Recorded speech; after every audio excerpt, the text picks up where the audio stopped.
ओम शांति। आज सुनते हैं 19 दिसंबर की मुरली का मुरली मंथन। आज की अव्यक्त मुरली बाबा की, जिसमें प्यारे बाप दादा ने बताया 2 प्रकार के बच्चे बाप दादा ने देखे। कौन? एक तो थे पुकारने वाले बच्चे और दूसरे थे पहचानने वाले बच्चे। बाबा ने कहा पुकारने वाले तो भक्त आत्माएं, वो पुकारते और फिर परखते रहते, लेकिन पहचानने वालों का तो दिव्य जन्म हो गया है। उसी दिव्य जन्म को बाबा ने कहा देखो बच्चे, तुम बर्थडे कहो, तुम्हारा मैरिज डे कहो, एंगेजमेंट डे कहो, हाँ, या मदर डे कहो या फादर डे कहो, ऐसा पूरे कल्प में ऐसा कोई दिन नहीं होता जो सेम डे हो। सतयुग में भी बच्चे देखो, बर्थडे अलग होगा, मैरिज डे अलग होगा, लेकिन संगम पर ये डे सबका सब आपका इकट्ठा ही है। फिर बाबा ने कहा अच्छा, दिव्य जन्म लेते ही बाप से वायदा क्या किया?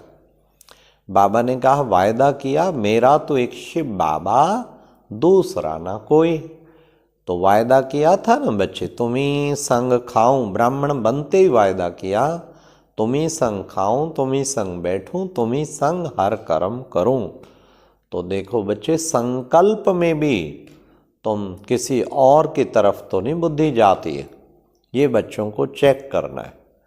फिर प्यारे बाबा ने कहा कि सेवा करते करते कुछ आत्माएं जो बाबा के ईश्वरीय सेवा में सहयोगी बनती हैं, तो उनको भी ये सोच के चलो कि बाबा की ईश्वरीय सेवा में सहयोगी बनी हुई है, ना कि मेरे पर्सनल सहयोगी हैं। तो बाबा ने कहा नहीं तो सेवा करते करते फिर कोई कोई का झुकाव हो जाता। हाँ, तो झुकाव ना हो के न्यारा प्यारा बनना है और साक्षी बनना है कि हम सब ईश्वर बाबा के सहयोगी हैं, ईश्वरीय कार्य में हम सब सहयोगी हैं। ये बाबा ने कहा बच्चों को याद रखना है, साक्षी अवस्था रखनी है। फिर बाबा ने कहा, बाबा ने 4 प्रकार की बच्चों की रेखाएं, भाग्य की रेखाएं देखी। वो कौन कौन सी 4 प्रकार की? एक तो दिव्य जन्म की भाग्य की रेखा, दूसरी बाबा ने कहा परमात्म पालना की रेखा, तीसरी रेखा बाबा ने देखी परमात्म पढ़ाई की रेखा, और चौथी निस्वार्थ सेवा की रेखा। अब चारों रेखाओं को देखना है। हमारी चारों रेखाएं सदा स्पष्ट हैं, तो फिर बाबा ने कहा खंडित तो नहीं होती हैं। अब दिव्य जन्म की रेखा भी ब्राह्मण जन्म लेके भी कईयों की ये रेखा भी खंडित हो जाती है। खंडित क्यों होती भाई? हाँ, बीके से नॉन बीके तो हम बनते नहीं, फिर भी खंडित क्यों होती? बाबा ने कहा जो दिव्य जन्म का धर्म और कर्म है उसको अखंड नहीं रखते हो, अर्थात जो मर्यादाएं, जो नियम ब्राह्मण जीवन की हैं उनकी उल्लंघना करते हो, उनको सदा अखंड नहीं रखते हो, इसलिए दिव्य जन्म की रेखा भी खंडित हो जाती है। फिर बाबा ने परमात्म पालना के ऊपर भी कहा कि तुम कितने भाग्यशाली हो जो तुम परमात्म पालना में पल रहे हो। तभी तो बच्चे तुम ट्रस्टी, ट्रस्टी किसे कहते? सब कुछ बाबा, तन मन धन सब आपका है। अपने कमाए हुए से खाना खा रहे हो या बाबा की कमाई से, ये बाबा की समझो। कभी भी गलती से अपना ना समझना, मेरा अपना धन है, मेरा अपना पैसा है ना, बाबा का। बाबा को दे, जब हो गई बाबा की, हो गया बाबा का, वो बाबा का है और बाबा ने ही दिया है।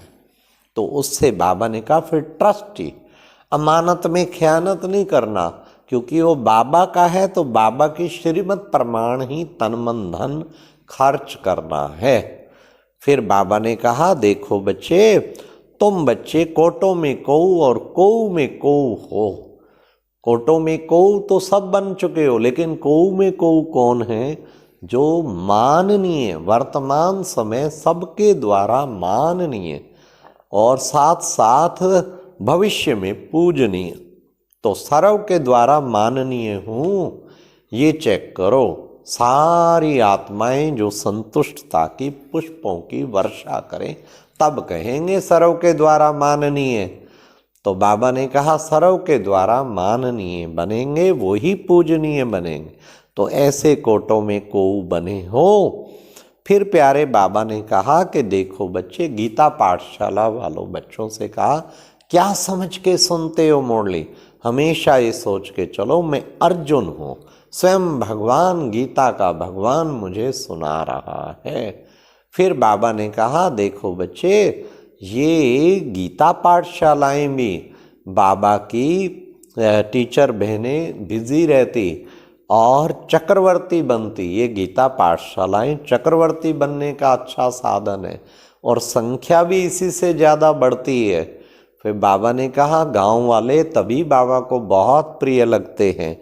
तो बाबा मेहनत कम लेते हैं, लेकिन साथ साथ मेहनत कम लेते सहयोगी अधिक बनते हैं, ये बाबा ने खास बताया।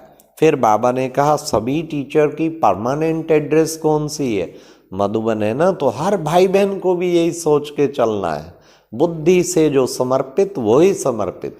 बुद्धि से कोई मधुबनवासी बन सकता है और मधुबन में रहते हुए बुद्धि से कोई बाहर भी बुद्धि किसी की चक्कर काट सकती है। इसलिए बाबा ने कहा बुद्धि से परमानेंट एड्रेस अपना वो समझ के चलना है।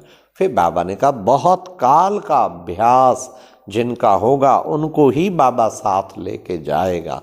लास्ट बाबा ने कहा माया जीत, सर्व प्राप्तियों से संपन्न जो होगा ना वही माया जीत। जहाँ भी कमी होगी माया वहीं से ही अटैक करेगी। लास्ट बाबा ने कहा कि अपने सर्व खजानों को विल करने वाले मोह जीत भाव। ब्रह्मा बाप ने जैसे सब कुछ विल कर दिया, ऐसे समय संकल्प सब कुछ विल कर दो। और बाबा ने कहा कि बच्चे एक दो को स्नेह का आधार है, एक सबका एक दो के स्नेही बनने का आधार है सरलता और सहनशीलता। ये था आज का अव्यक्त मुरली मंथन। ओम शांति।